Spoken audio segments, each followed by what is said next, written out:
कामदा एकादशी व्रत कथा। प्राचीन काल में भोगीपुर नामक एक नगर था। वहां पर अनेक ऐश्वर्यों से युक्त पुंडरीक नाम का एक राजा राज्य करता था। भोगीपुर नगर में अनेक अप्सरा, किन्नर तथा गंधर्व वास करते थे।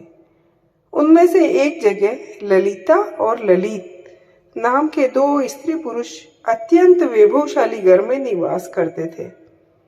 उन दोनों में अत्यंत स्नेह था, यहाँ तक कि अलग अलग हो जाने पर दोनों व्याकुल हो जाते। एक समय पुंडरीक की सभा में अन्य गंधर्वों सहित ललित भी गान कर रहे थे।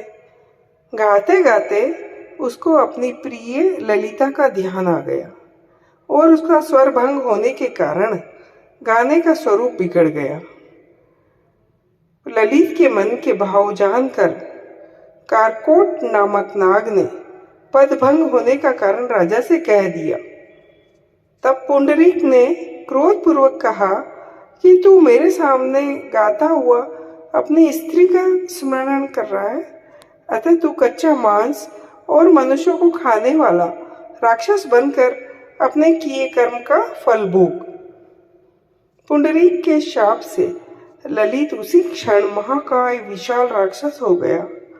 उसका मुख अत्यंत भयंकर, नेत्र सूर्य चंद्रमा की तरह प्रदीप्त तथा मुख से अग्नि निकलने लगी। उसकी नाक पर्वत की कंदरा के समान विशाल हो गई और गर्दन पर्वत के समान लगने लगी। सिर के बाल पर्वतों पर खड़े वृक्षों के समान लगने लगे तथा भुजाएं अत्यंत लंबी हो गई। कुल मिलाकर उसका शरीर 8 योजन के विस्तार में हो गया। इस प्रकार राक्षस होकर वह अनेक प्रकार के दुख भोगने लगा। जब उसकी प्रियतमा ललिता को यह मालूम हुआ तो उसे अत्यंत खेद हुआ और वह अपने पति के उद्धार का यत्न सोचने लगी। वह राक्षस अनेक प्रकार के घोर दुख सहता हुआ घने वनों में रहने लगा। उसकी स्त्री उसके पीछे पीछे जाती और विलाप करती रहती। एक बार ललिता अपने पति के पीछे पीछे घूमती विंध्याचल पर्वत पर पहुंच गई, जहां पर श्रृंगी ऋषि का आश्रम था। ललिता शीघ्र ही श्रृंगी ऋषि के आश्रम में गई। वहां जाकर विनीत भाव से प्रार्थना करने लगी। उसे देखकर श्रृंगी ऋषि बोले कि हे सुभगे, तुम कौन हो और यहाँ किस लिए आई हो? ललिता बोली, हे मुने, मेरा नाम ललिता है। मेरा पति राजा पुंडरीक के श्राप से विशालकाय राक्षस हो गया है। इसका मुझको महान दुख है। उसके उद्धार का कोई उपाय बताइए। श्रृंगी ऋषि बोले, हे गंधर्व कन्या, अब चैत्र शुक्ल एकादशी आने वाली है, जिसका नाम कामदा एकादशी है। इसका व्रत करने से मनुष्य के सब कार्य सिद्ध होते हैं। यदि तू कामदा एकादशी का व्रत कर उसके पुण्य का फल अपने पति को दे तो वह शीघ्र ही राक्षस योनि से मुक्त हो जाएगा और राजा का श्राप भी अश्वमेव शांत हो जाएगा।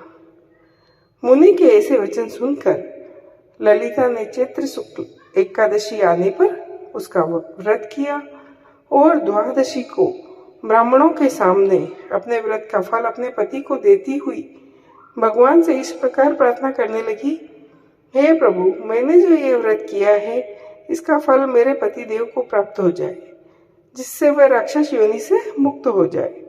एकादशी का फल देते ही उसका पति राक्षस योनि से मुक्त होकर अपने पुराने स्वरूप को प्राप्त हुआ।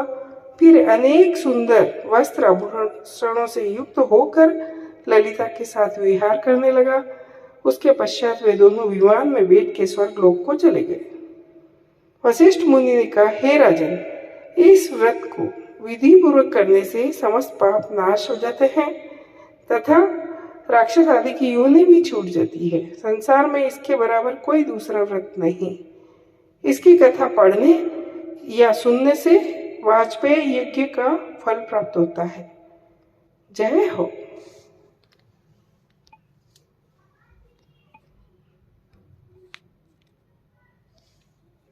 कामदा एकादशी व्रत कथा। प्राचीन काल में भोगीपुर नामक एक नगर था। वहां पर अनेक ऐश्वर्यों से युक्त पुंडरीक नाम का एक राजा राज्य करता था। भोगीपुर नगर में अनेक अप्सरा, किन्नर तथा गंधर्व वास करते थे। उनमें से एक जगह ललिता और ललित नाम के दो स्त्री